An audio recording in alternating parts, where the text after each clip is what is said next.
บแสงสว่างส่องทางสร้างความดี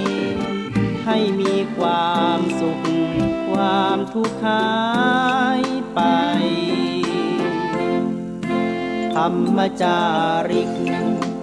ธรรมจาริกธรรมจาริก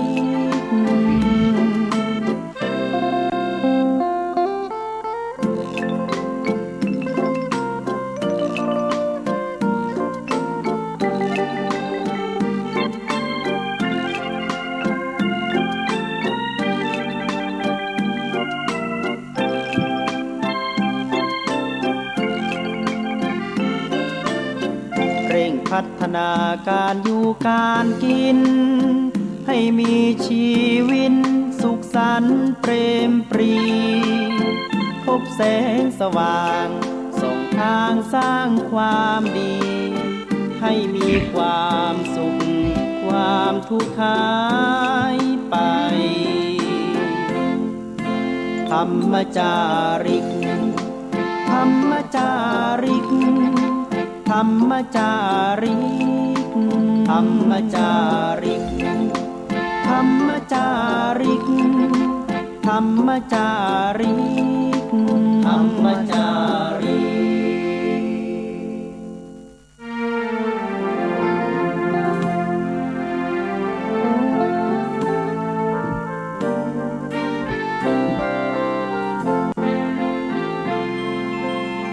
ดินแดนถิ่นดงธุรกันดา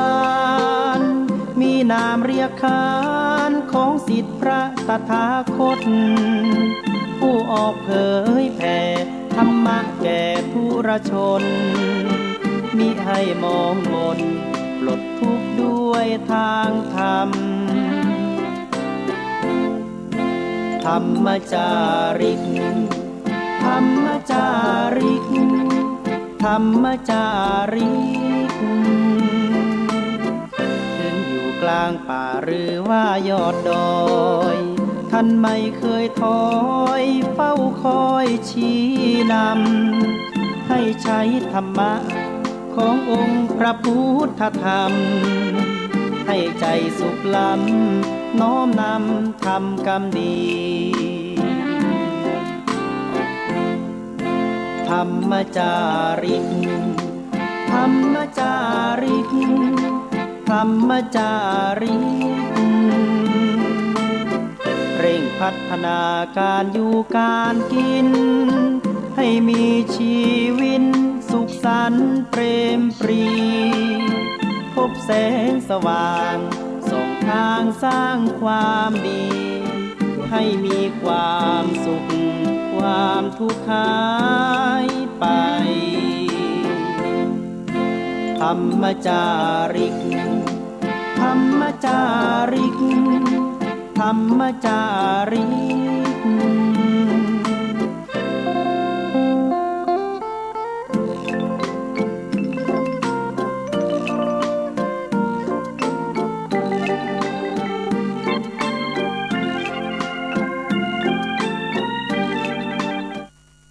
ขอถวายความเคารพพระมหาเถรานุเถระครูบาสังฆเจ้าทั้งหลายจุตนจุองค์เจริญสุขเจริญธรรมจงได้บังเกิดมีแก่มหามุลศรัทธาสาธุชนพุทธบริษัททั้งหลายที่ได้สดับรับฟังธรรมะตังสถานีวิทยุวัดฝ่ายหินมหาวิทยาลัยเชียงใหม่ในเมื่อค่ำยามเย็นวันนี้สารธรรมวัดสลีโสดาพระอารามหลวงอัตมภาพท่านพระครูปัญญาสังฆการหรือท่านพระครูพรหมินทร์ได้มาดำเนินรายการพบปะกับพี่น้องมวลหมู่ศรัทธาท่านผู้ฟังทั้งหลายในวันพุธที่8 กุมภาพันธ์พุทธศักราช2566ในวันนี้ช่วงนี้อุชุบรรพตตินดอยสุเทพเจ้าพระตาเจ้าดอยสุเทพอุชุบรรพตตินดอยวัดสลีโสดาแห่งนี้ก็มีอากาศหนาวขึ้นมา มาค่ำเมื่อคืนค่อนแจ้งแล้วก็ควายมากลางวันก็อบอุ่น ก็เย็นมาก็หนาวขึ้นมาแถมครั้งหนึ่งก็เป็นช่วงปลายฤดูหนาวแล้วสถาท่านผู้ฟังทั้งหลายใกล้จะเข้าสู่กิมหันตะฤดูเข้าสู่หน้าแล้งแห้งไข่กันมาวันนี้ก็มี สาระธรรมนำเอามาปั่นมาฝากพี่น้องท่านผู้ฟังทั้งหลายในต้นรายการวันนี้ก็จะเอาสุภาษิตโบราณล้านนาเพื่อเป็นการรักษาปัญญาของบรรพชนบรรพบุรุษของเฮาในอดีตที่ได้สอนได้สั่งเอาไว้เอาสุภาษิตล้านนาไทยสุภาษิตในบทที่ว่าอู้กับคนใบ้เหมือนผ่าไม้ตำตาอู้กับคนมีปัญญาเหมือนผ่าไม้ลงป้องอู้กับคนใบ้เหมือนผ่าไม้ตำตาอู้กับคนมีปัญญาเหมือนผ่าไม้ลงป้องพูดกับคนโง่เหมือนผ่าไม้ไปโดนตาไม้พูดกับคนมีปัญญาเหมือนผ่าไม้โดยไม่สะดุดตลอดปล้องความหมายนั่นก็คือคนโง่พูดยากคนมีปัญญาพูดง่ายอู้กับคนโง่เข้าใจยากกว่าอู้กับคนมีปัญญาอู้กับคนใบ้เหมือนไม้ผ่าอู้กับคนใบ้เหมือนผ่าไม้ตำตาอู้กับคนมีปัญญาเหมือนผ่าไม้ลงป้องอาจารย์สนั่นธรรมธิสำนักส่งเสริมศิลปวัฒนธรรมมหาวิทยาลัยเชียงใหม่เปิ้นประพันธ์เป็นบทข่าวเอาไว้ว่าเพียบเหมือนผ่าไม้ผ่าได้ตำตาคนเขียมปัญญาผ่ายากแต่ใบคนมีปัญญาก็จะอู้ได้เหมือนมีดผ่าไปลงเลาะอย่าเสียเวลาตำตาตอกเตาะเซาะผ่าแต่ป้องงามเรานักผาดขวดหูอ่านอู้กับเขาคนปัญญาเบาอย่าเป่าเข้าใกล้เปรียบเหมือนผ่าไม้ผ่าได้ตำตาก็ไปโดนตาตาคนเขียมปัญญาผ่ายากแต่ใบคนที่ไร้ปัญญาก็อู้ยากแต่ใบก็คือหญิงนักคนมีปัญญาก็จะอู้ได้คนที่มีปัญญาก็พออู้จากันได้เหมือนมีดผ่าไปลงเลาะก็คือมีความทะลุปูโปร่งโดยตลอดอย่าเสียเวลาตามตาตอกเตาะตอกเตาะก็คือตีคือสกัดถ้าไปตัดตาไม้นั่นก็อย่าได้เสียเวลาที่จะไปตอกไปสกัดไปตีเสาะผ่าแต่ป้องงามเราก็แสวงหาเลือกเว้นเอาไม้ที่มันงามเป็นป้องที่ดีที่เราที่งามนักผาดขวดหูผู้ที่เป็นนักปราชญ์ขวดรู้รอบรู้เจรจาก็อู้กับเปิ้นคนปัญญาเบาอย่าเป่าเข้าใกล้ก็อย่าไปทะเลยทลาเข้าไปคนที่อู้บ่ฮู้เรื่องฮู้ราวคนเขียมปัญญาเบาก็เป็นคนโง่คนเหงาเป็นกามข้าวสุภาษิตเปรียบเหมือนการผ่าไม้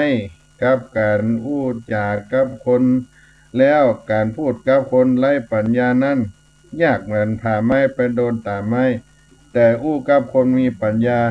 มันจ้างง่ายเหมือนผ่าไม้ที่ลงตลอดไร้ตาดังนั้นก็จะไม่เสียเวลากับการไปสกัดไปตอกไปตำกับตัดตาไม้ก็ควรเลือกเป็นป้องไม้ที่มันตรงสะลวยสาระสลวยเหมือนเลือกที่จะเสวนากับคนมีปัญญานักปราชญ์ฉลาดรู้และพยายามหลีกเลี่ยงเสวนาคนปัญญาเบาคนโง่คนง่าวก็เป็นคำสอนคนโบราณอู้กับคนใบ้เหมือนผ่าไม้ตำตาอู้กับคนมีปัญญาเหมือนผ่าไม้ลงป้องนำเอาสุภาษิตมาปั่นมาฝากพี่น้องท่านคนฟังทั้งหลายในต้นรายการในวันนี้สาระธรรม วัดสลีโสดา พระธรรมจาริกอัตมาภาพท่านพระครูปัญญาสังฆการช่วงนี้ตังกิจศาสนกิจตังคณะสงฆ์วัดศรีโสดาคณะศรัทธาก็ได้มาอุปถัมภ์การถวายภัตตาหารเพลภัตตาหารเจ้าน้ำปานะเครื่องใจอุปกรณ์ในโรงครัวห้องครัวเครื่องใจอุปกรณ์สุขภัณฑ์ห้องน้ำเพราะพระภิกษุสามเณรวัดสลีโสดาได้อยู่จำพรรษากันนับ400กว่าลูกก็ได้การรับอุปถัมภ์จากศรัทธาญาติโยมทั้งหลายได้มาถวายข้าวสารอาหารแห้งภัตตาหารเจ้าเพลน้ำปานะถวายปัจจัยบำรุงก่าน้ำก่าไฟเพราะอยู่กันนักกันหลายก็ได้เป็นที่อนุโมทนากับสาธุชนที่ได้มีจิตศรัทธาอุปถัมภ์ในพระภิกษุสามเณรของวัดสลีโสดาพระอารามหลวงได้อยู่ประจำศึกษาเล่าเรียนสามัญปริยัติแผนกธรรมบาลีที่สำนักวัดสลีโสดามีพระเดชพระคุณท่านเจ้าคุณพระเทพโกศลหลวงพ่อเจ้าอาวาสเป็นผู้ดูแลปกครองเนี่ยกับลูกพระลูกเนนทั้งหลายขออนุโมทนากับมวลหมู่เจ้าศรัทธาทั้งหลายที่ได้มาอุปถัมภ์มาช่วยกำบำรุงเพราะพระภิกษุสามเณรทั้งหลายเหล่านี้เป็นผู้ที่ได้รับการอบรมศึกษาแล้วก็ได้เผยแผ่งานพระพุทธศาสนาโดยเฉพาะงานพระธรรมจาริกก็ได้ไปขึ้นไปสู่หมู่บ้านบนเขาบนดอยให้ญาติธรรมญาติปงปันพี่น้องได้หันผ้ากาสาวพัสผ้าจีวรนั้นเป็นธงชัยแห่งพระอรหันตาเป็นจ้ออรหันตาเป็นธงชัยแห่งพระพุทธศาสนาเข้าไปสู่บนดอยยอดดอยไปให้ความสว่างไสวแสงธรรมแห่งพระสัมมาสัมพุทธเจ้าพี่น้องศรัทธาสาธุชนอาตมาภาพก็จะได้นำเอาเรื่องศีลมามาจากับท่านคนฟังทั้งหลายท่านทั้งหลายได้ไปวัดวาอารามต่างๆเข้าไปทำบุญตักบาตรวันพระวันศีลเดือนศีลน้อยศีลใหญ่เดือนเพ็งเดือนดับก็ไปใส่บาตรหยาดน้ำอุทิศส่วนกุศลจำเริญจิตตภาวนาหลักของพระพุทธศาสนาที่ได้ให้ศรัทธาญาติโยมทั้งหลายก็คือศีลนั่นเป็นข้อประพฤติปฏิบัติเป็นวินัยของเฮาท่านทั้งหลายการได้รับศีลโดยเฉพาะญาติโยมก็มีศีลห้าศีลห้านั้นบางท่านก็ฮู้บางท่านก็อาจจะหลงจะลืมไปเฮารับศีลห้ามีอันหยังพ้องและเนี่ยหยังเฮาจะต้องรักษาศีลห้าและอานิสงส์ในการรักษาศีลห้านั้นมีอันหยังพ้องท่านสาธุชนทั้งหลายศีลห้าก็นับเป็นหลักปฏิบัติที่สำคัญสำหรับผู้ที่นับถือศาสนาพุทธบ่ว่าจะในบ้านเฮาหรือแม้แต่ต่างประเทศก็ดีที่มีการนับถือพระพุทธศาสนาเป็นส่วนใหญ่ก็โดยที่ศีลห้านั้นนับเป็นหลักปฏิบัติในขั้นพื้นฐานมาแต่เดิมแล้วก็ตามมาด้วยศีลห้าศีลห้าเป็นพื้นฐานของพุทธศาสนาเฮาสูงขึ้นไปก็เป็นศีล8ศีล10จนไปถึงศีลวินัย227ข้อของพระภิกษุผู้ครองสมณะเป็นพระภิกษุเรื่องราว ของศีลห้ารายละเอียดก็มีน่าสนใจมาแต่เดิมเกี่ยวกับการกำเนิดหลักปฏิบัติดังกล่าวแต่ครั้งพุทธกาลถือว่าหลักปฏิบัตินี้มีความเชื่อมโยงกันและครอบคลุมการดำเนินชีวิตของมนุษย์อย่างครบถ้วนศีลห้านั้นมีที่มาที่ไปมีประวัติที่มาที่ไปว่าจากหลักฐานที่ถูกค้นพบในด้านประวัติศาสตร์ของพระพุทธศาสนานั้นเพราะว่าศีลเกิดขึ้นครั้งแรกในสมัยพระเจ้าสมสติราชสมสติราชราชาซึ่งบาอาจจะระบุปีที่เกิดได้เนื่องจากเป็นระยะเวลาที่ยาวนานมากแล้วโดยในครั้งนั้นก็เป็นการเกิดขึ้นของศีลข้อที่สองข้อที่สองก่อนคือห้ามลักทรัพย์จากนั้นก็มีศีลข้อที่สามเกิดตัวมาห้ามประพฤติผิดในกาม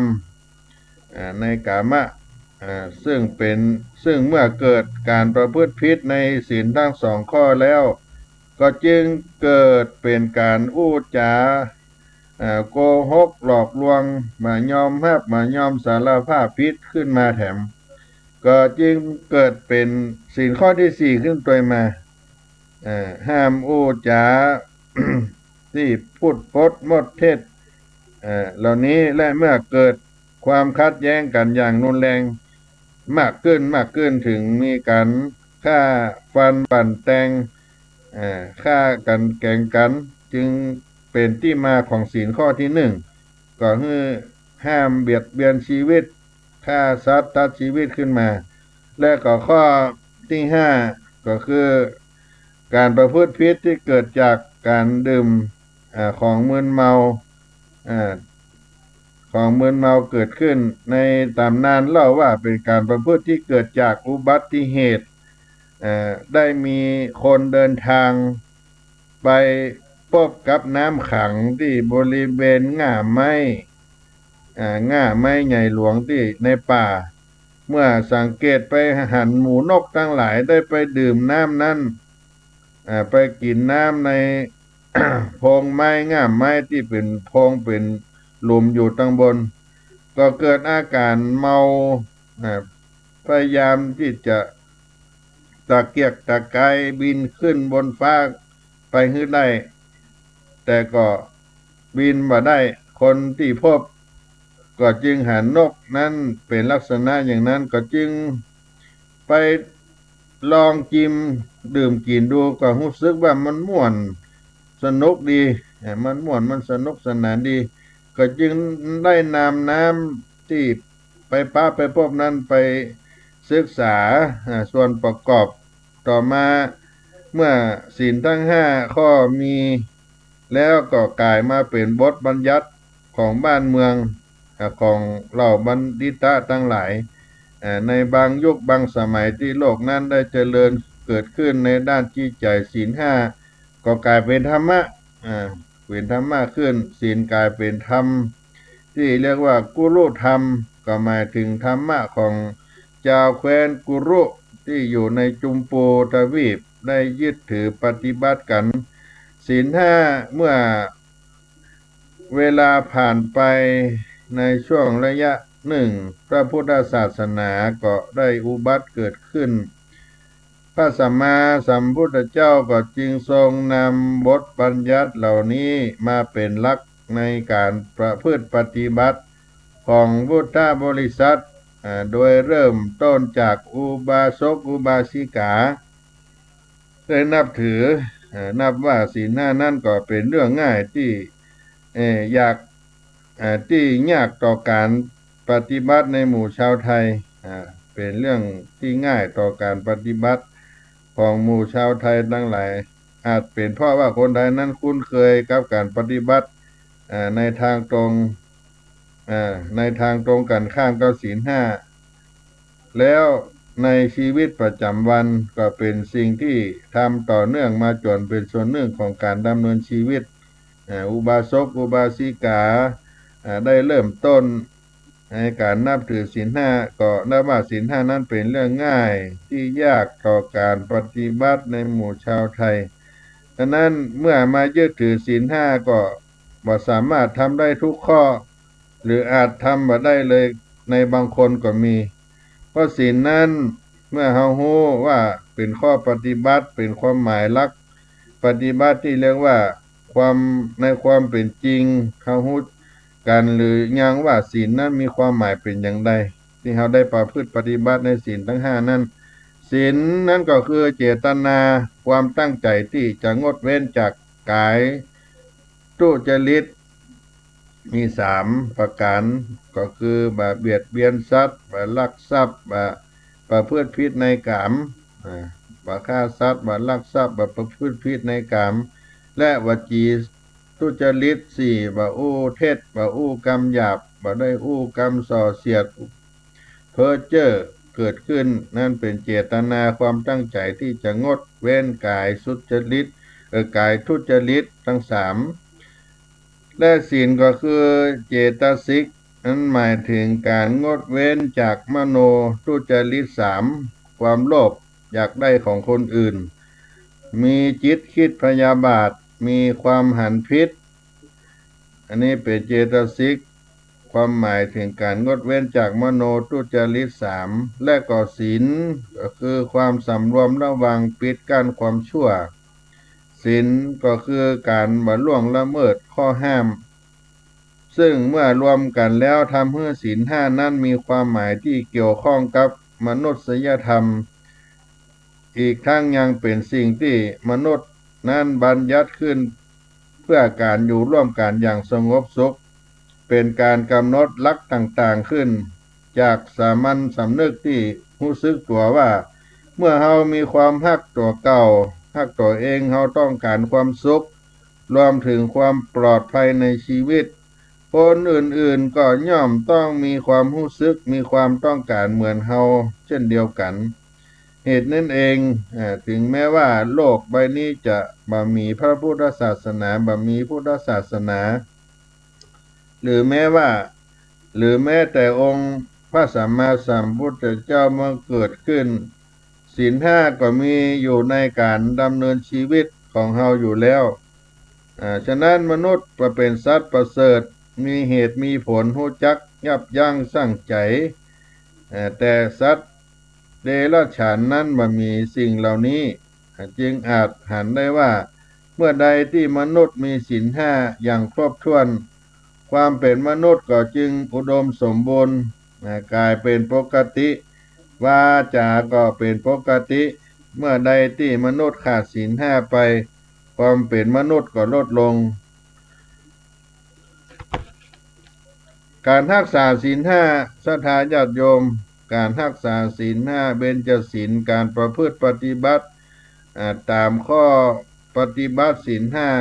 หันได้ว่าศีลห้านั่นก็เป็นเครื่องที่บ่งชี้ศักดิ์ศรีความเป็นมนุษย์โดยสามารถแบ่งการประพฤติปฏิบัติได้เป็น5ข้อที่สามารถจำแนกความเป็นมนุษย์และสัตว์ได้อย่างชัดเจนข้อที่ตั้งใจงดเว้นจากการฆ่าสัตว์ซึ่งโดยปกติมนุษย์เฮาแล้วเฮาจะบ่ฆ่าบ่บั่นแต่งบ่ฆ่าบ่แกล้งกันนั่นก็เป็นสิ่งแรกที่มนุษย์มีความแตกต่างจากสัตว์ที่ว่าเสือสิงห์สัตว์ป่าใหญ่ในดงเสือสิงโตที่เวลาหิวก็จะไล่ล่าสัตว์อื่นเพื่อนำมาเป็นอาหารทันทีนั่นก็จึงทำให้เราสามารถแบ่งแยกความแตกต่างระหว่างคนกับสัตว์ได้อย่างชัดเจนในข้อที่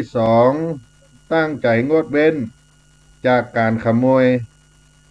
โดยปกติมนุษย์แล้วจะบ่คิดขโมยหรือลักทรัพย์สินของไผ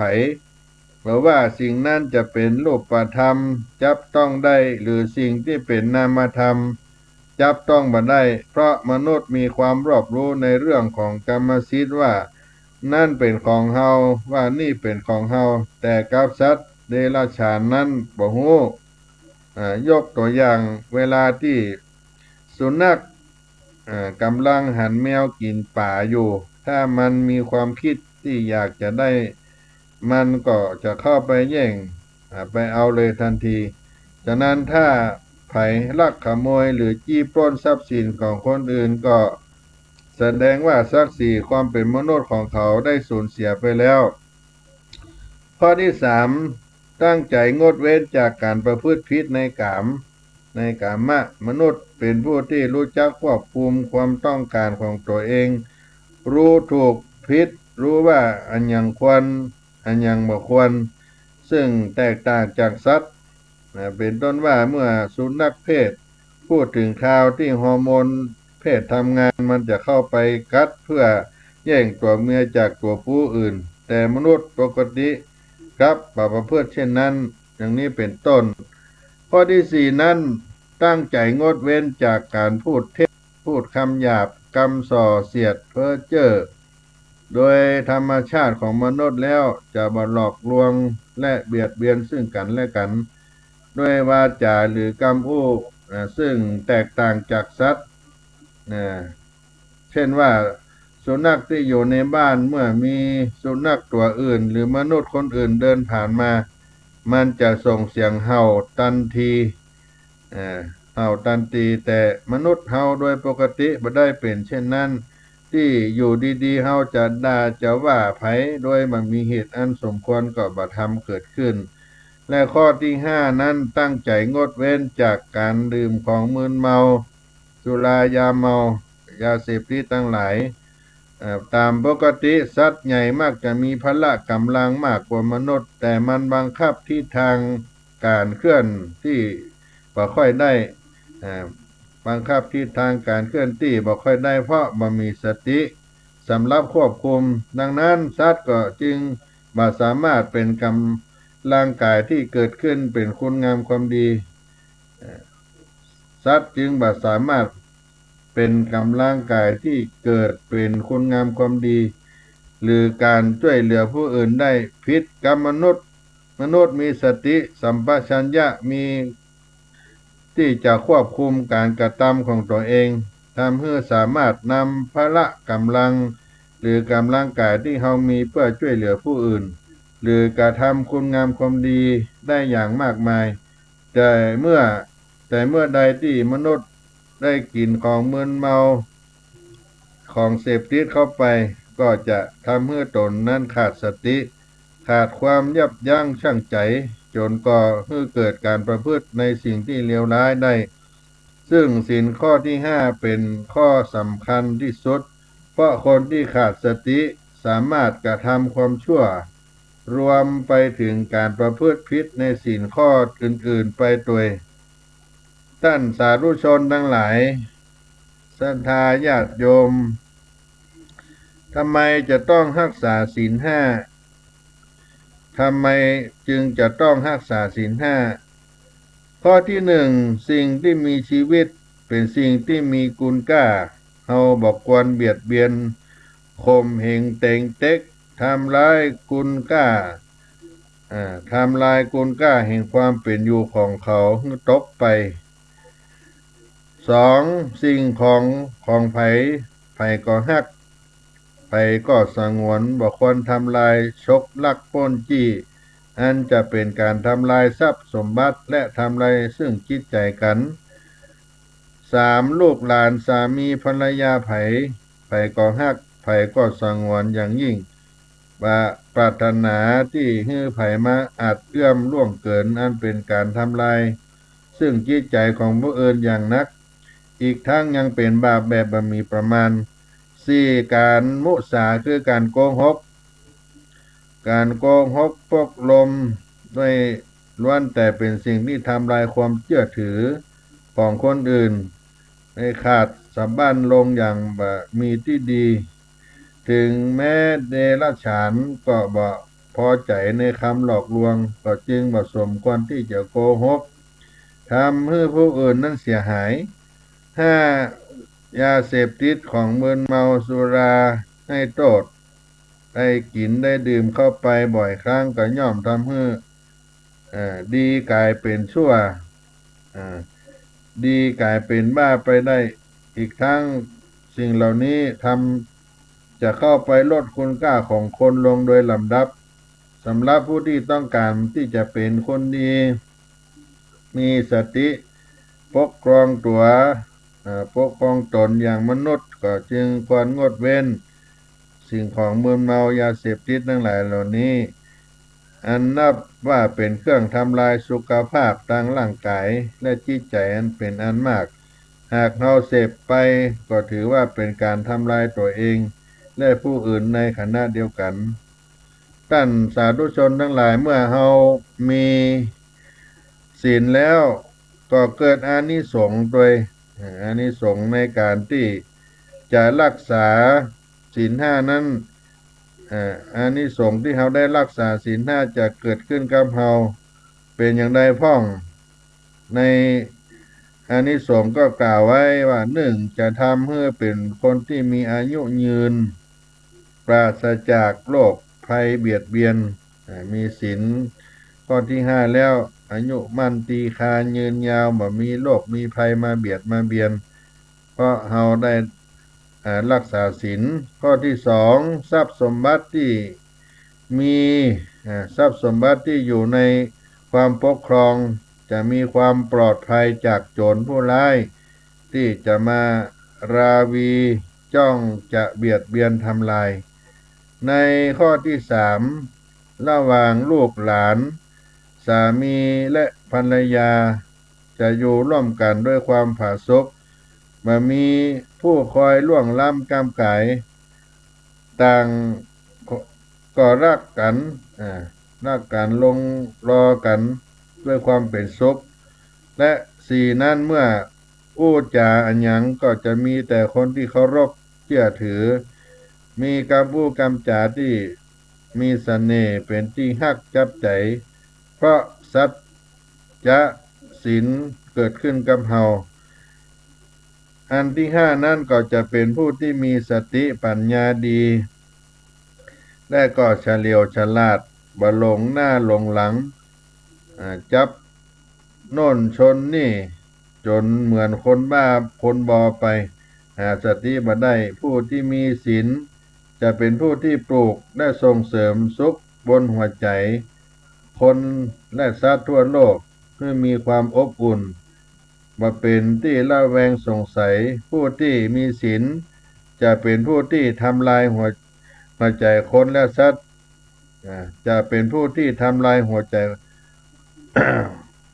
ผู้ที่บ่มีศีลญาติโยมคนที่บ่มีศีลข้อปฏิบัติจะเป็นผู้ที่ทำลายหัวใจคนและสัตว์เพื่อได้รับความทุกข์เดือดร้อนอยู่ทุกทั่วหน้าทุกหย่อมละทุกหย่อมย่าหากบ่มีศีลเกิดขึ้นกับตัวก็ท่านทั้งหลายว่าหันอย่างนี้แล้วก็จะคิดว่าการที่จะเป็นมนุษย์ที่สมบูรณ์ก็บ่ใช่เป็นเรื่องที่ยากเพียงแต่เราจะต้องปฏิบัติตามหลักต่างๆของศีลอย่างครบถ้วนเคร่งครัดสม่ำเสมอแน่นอนว่ายังบ่มีไผที่เป็นมนุษย์ที่ดีพร้อมไป 100% บ่ต้องรีบร้อนก้อยเป็นก้อยไปแล้วสิ่งที่ดีๆก็จะเกิดขึ้นกับเราจะบังเกิดขึ้นกับเราถ้าเราได้ฝึกได้ปฏิบัติในเรื่องศีลจารวัตนี้ขึ้นไปครับท่านสาธุชนทั้งหลายบางท่านก็สมาทานเอาตัวเองทุกเจ้าทุกเย็นอยู่บ้านอยู่หออยู่เฮือนรักษาศีลรักษาธรรมน้อมนำเอามาเป็นข้อวินัยเป็นปกติให้มั่นคงกับตัวเฮาสันติสุขความสงบก็จะเกิดขึ้นกับเฮาก็ได้ศึกษากันไปศรัทธาญาติโยมทั้งหลายในช่วงต้นรายการนี้ก็อนุโมทนากับท่านผู้ฟังสาธุชนที่ได้ เป็นผู้ที่ได้ตักได้ถามได้เอิ้นกันมาจากจังหวัดน่านคุณสุรนันท์นิวเอกชัยได้น้อมนมัสการท่านอาจารย์บุญยงเขมาชโย ได้กราบไหว้สาก็จะมีการฉลองสมโภชในวัดพระธรรมจาริกรั่วพัฒนาชุมชนรั่วพัฒนาในวันที่18กหานอกถ้าจำไม่ผิดก็เป็นสิ่งที่พัฒนาในวัดพระธรรมจาริกและนับนมัสการมาสามเณรน้อยวัดป่าแดงน้อมสาธุการขึ้นมาและโยมนิดได้กราบไหว้สาขึ้นมาก็ได้มีความสดสดีกันจุตนจุองค์จุผู้จุคนที่ได้เอิ้นได้จ่าได้ตักได้ถามท่านผู้ฟังทั้งหลายตัวต้นรายการนี้ก็ได้รับกีตะธรรมในศาลาธรรมเสียงธรรมพระธรรมจาริกที่ได้มามาจาอัตมภาพท่านพระครูปัญญาสังฆการก่อนน้อ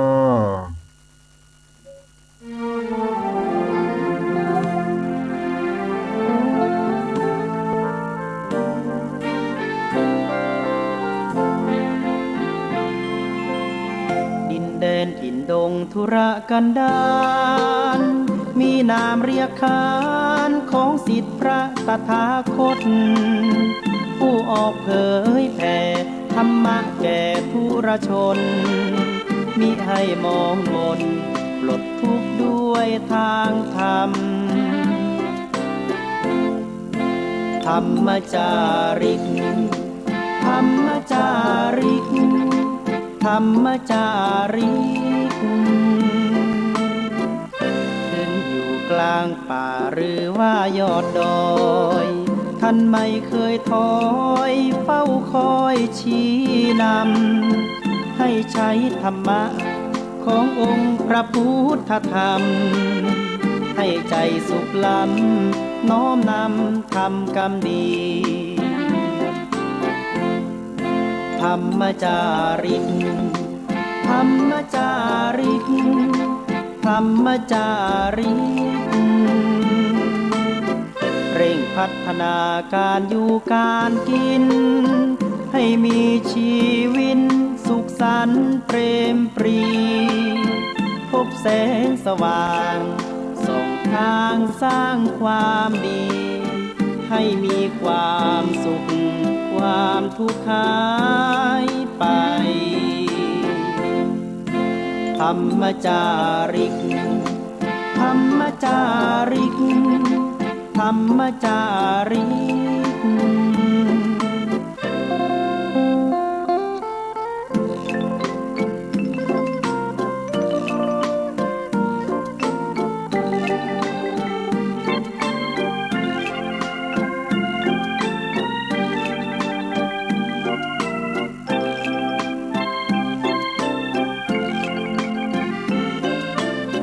เร่งพัฒนาการอยู่การกินให้มีชีวิตสุขสันต์เปรมปรีพบแสงสว่างส่องทางสร้างความดีให้มีความสุขความทุกข์หายไปธรรมจาริกธรรมจาริกธรรมจาริกธรรมจาริกธรรมจาริกธรรมจาริกธรรมจาริกก็มาถึงช่วงที่2สาระธรรมเสียงธรรมวัดสลีโสดาพระธรรมจาริกโดยอัตมาภาพท่านพระครูปัญญาสังฆการด้านพระครูพรหมินทร์สำนักวัดสลีโสดาพระอารามหลวงได้มาปะพบท่านผู้ฟังในรายการเมื่อค่ำยามเย็นในวันนี้หากเสียงนี้ไปถึงไหนเติงตังใดก็ดีก็ขออนุโมทนากับท่านผู้ฟังทุกท่านทุกคนตัววันนี้ได้มาอู้จาเรื่องศีลเรื่องธรรม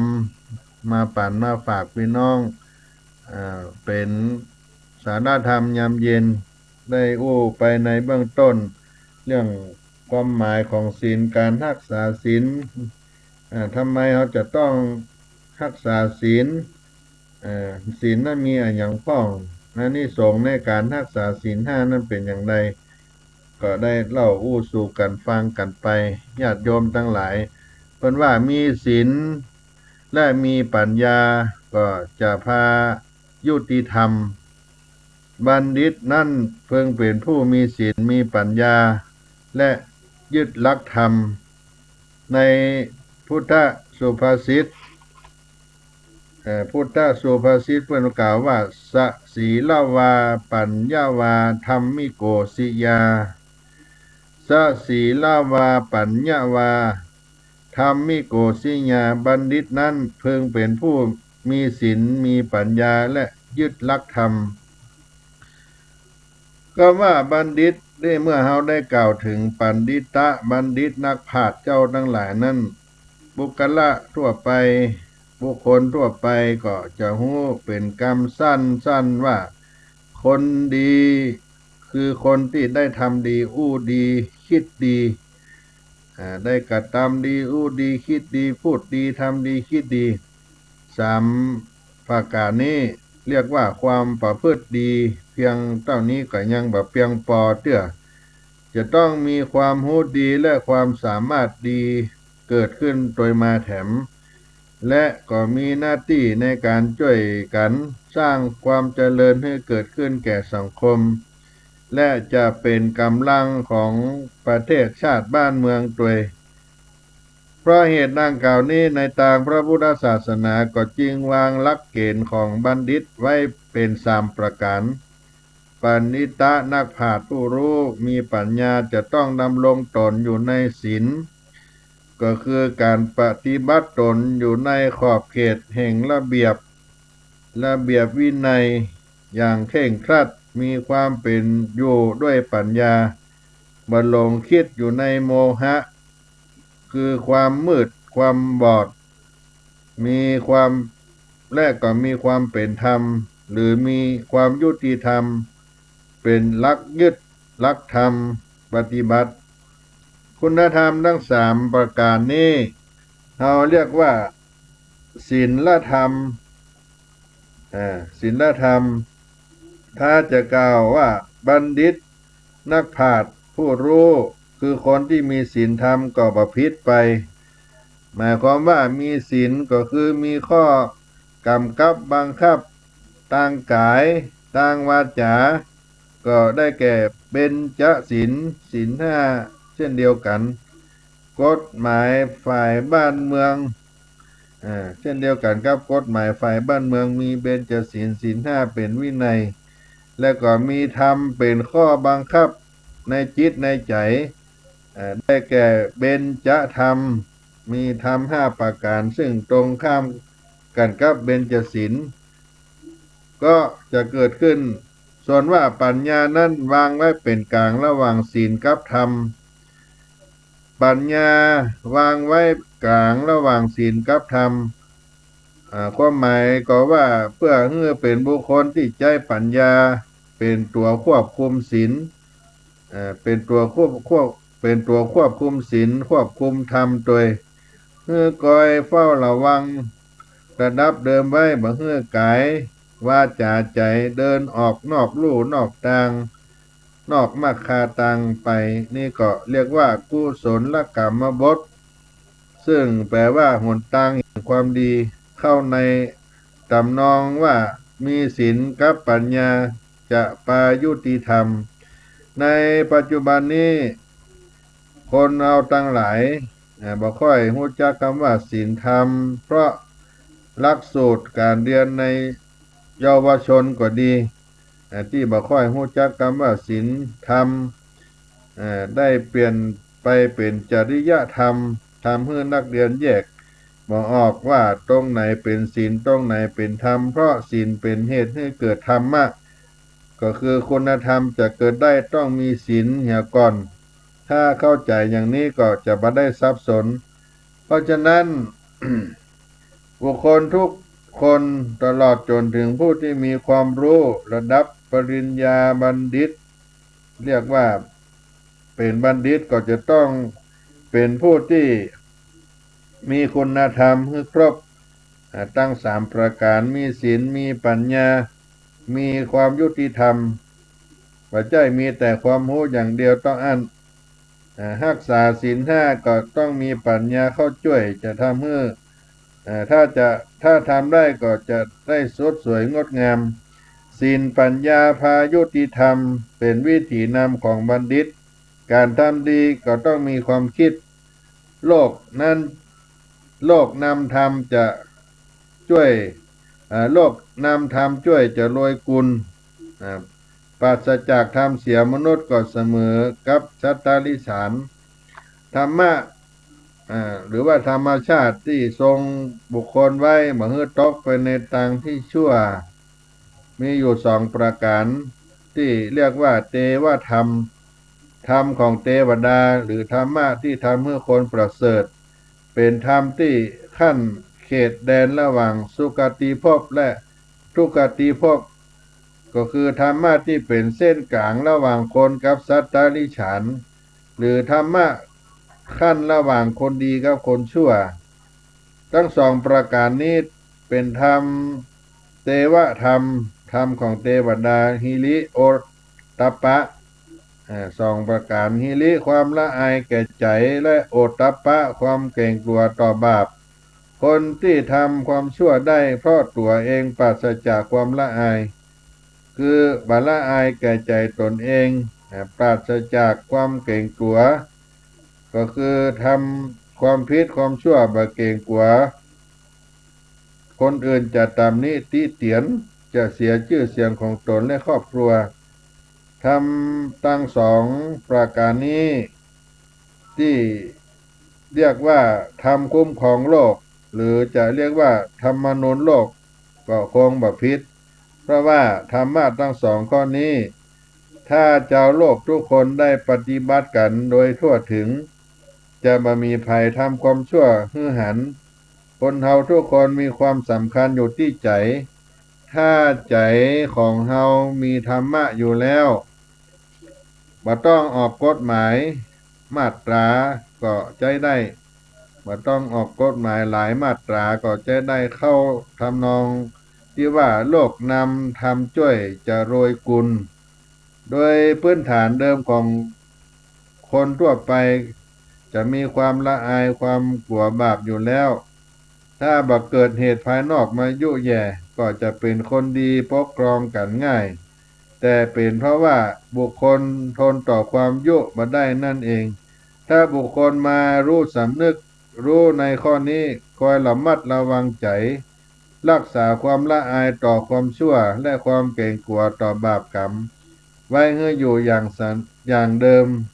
อีกอย่างหนึ่งทุกคนเฮาทุกคนมีความกลัวจริงแต่จะมากไปด้วยการแก้ตั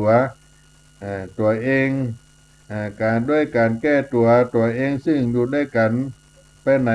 ไปด้วยกันบ่ค่อยกลัวที่ตัวของตัวไปทำผิดจะเข้าข้างตัวเองอยู่เสมอผิดก็ว่าตัวบ่ผิดหรือเชื่อว่าเมื่อทำความผิดหากมันมีหลักฐานก็ว่าบ่ผิดจึงทำความชั่วอย่างได้ใจเพราะฉะนั้นบุคคลทุกคนถือว่ามนุษย์กับสัตว์เดรัจฉาน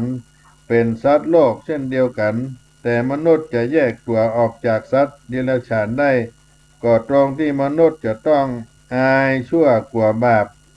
ถ้าบ่มีธรรมทั้ง2 ข้อนี้คนนั้นก็บ่ต่างจากสัตว์เดรัจฉาน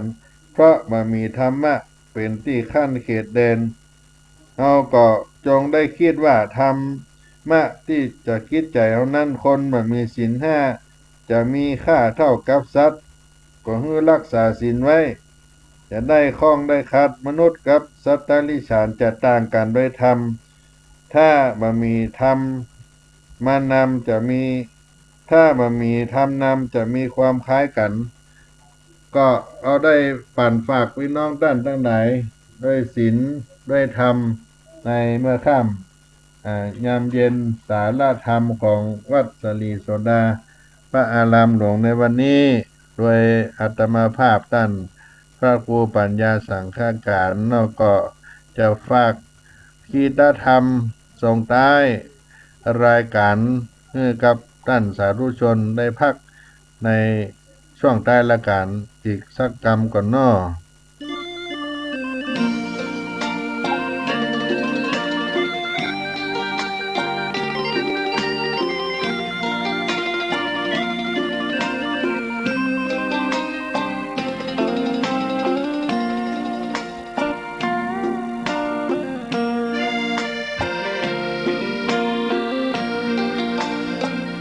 ร่มใดไหนเล่าจะเย็นเท่าร่มโพธิ์ทองทั่วลาศรัทธายกย่องร่มของพุทธศาสนา ยิ่งกว่าร่มใดกันแดดไฟฝนลมหน้าหนาแผ่กิ่งก้านสาขาปกคลุมประชาทุกชีวิต เย็นใดไหนเล่าจะเทียมเท่าเย็นใจพระธรรมที่ทรงตรัสไว้เป็นความจริงใสตรัสไว้ด้วยดี ผู้ทำเห็นเองไม่จำกัดการเวลานาทีผิดถูกแก้กันตรงนี้จะไม่มีเรื่องราวก่อกวนพุทธศาสนาเชื่อมมากับเมืองสยามวัดบ้านโรงเรียนเขตข้ามปฏิบัติตามแม่ยามเรรวนคิดทำสิ่งใดเป็นไปเพื่อประโยชน์ทั้งมวลทำดีละสิ่งยั่วยวนขนึงครวญทางสายกลาง ชนะในเล่าจะเทียมเท่าชนะตนยิ่งใหญ่ในทุกแห่งหนยิ่งกว่าชนะคนในสงครามไม่มีกลับแพ้ไม่มีเรื่องแย่มาลุกลามประพฤติปฏิบัติตามองค์สัมมาสัมพุทธเจ้า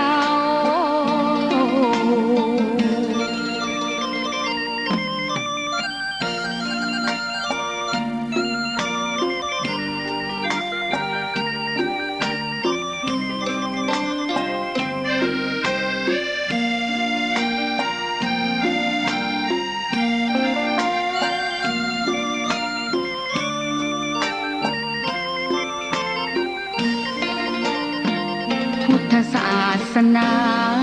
เชื่อมมากับเมืองสยามวัดบ้านโรงเรียนเขตข้ามปฏิบัติตามแม่ยามเรร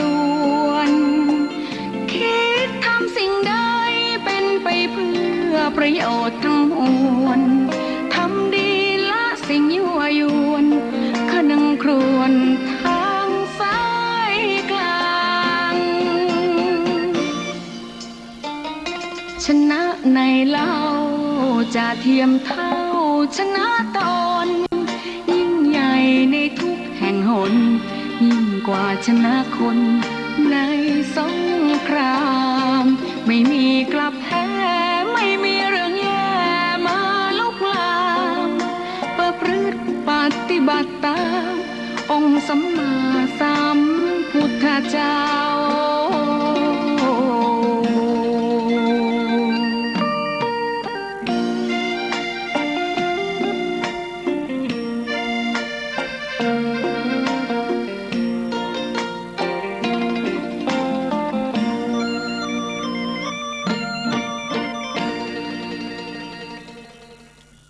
ก็มาถึงใต้รายการ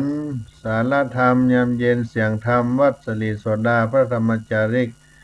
อาตมาภาพท่านพระครูปัญญาสังฆการ ก็จะได้ล่ำลาท่านผู้ฟังทั้งหลายได้มาอู้จาเรื่องศีลห้าศีลห้ามีประโยชน์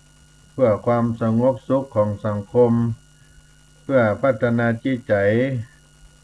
ของผู้คนที่ได้นับถือศีลควบคุมบ่ให้มีการแสดงออกทางกายทางวาจาไปในทางที่บ่ดีบ่งามด้วยอำนาจของกิเลสคนมีศีลก็มีอายุมั่นยืนยาวปราศจากโรคเบียดเบียนสมบัติทรัพย์สถาน อยู่ในความปกครองก็ปลอดภัย ลูกหลานสามีภรรยาอยู่ด้วยกันก็เป็นคนที่มีความผาสุกพูดจาก็เป็นที่เคารพนับถือของคนทั้งหลายเป็นผู้มีสติปัญญาเฉลียวฉลาดบ่หลงหน้าลืมหลังและก็ศีลห้าหากได้รักษาดีแล้วก็ย่อมอำนวยประโยชน์ก่อคนทั้งหลายมากมายถึงชาตินี้และชาติหน้ามีความเย็นใจบัดเดือดร้อนเพราะเป็นผู้มีศีลประโยชน์ในชาติหน้าก็ที่พระเจ้าได้กล่าวไว้ว่าสีเลนะสุขติงยันติบุคคลจะไปสู่สุคติได้กับเพราะศีลสีเลนะโภคสัมปตาบุคคลจะมีโภคะได้กับเพราะศีลสีเลนะนิพุติงยันติบุคคลจะบรรลุพระนิพพานได้กับเพราะศีลก็นำมาฝากพี่น้องท่านคนฟังทั้งหลายวันนี้สารธรรมวัดสลีโสดาคณะพระธรรมจาริกก็หมดเสียงไปจะได้ล่ำลารายการไปเพียงเก้าอี้ก่อนก็ไปพบกันในครั้งต่อไปวันนี้ขอสุดสดีจงมีสุขตั้งกายตั้งใจแต่ท่านผู้ฟังทั้งหลายจัตตาโลธรรมาวัฏันติอายุวันโนสุขังปะลัง